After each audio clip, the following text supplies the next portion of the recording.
Pasaheros nga agpaparikot iti maluganan, daras at tinulungan ti Benguet 2nd Provincial Mobile Force Company.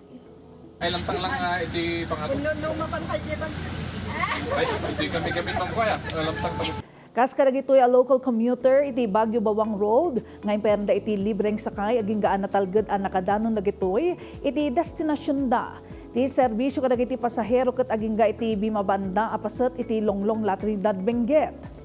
Inlaylayon dabot lang iti paringipaay iti libreng sakay kadagiti residente iti Binga Tinongdan Itogon.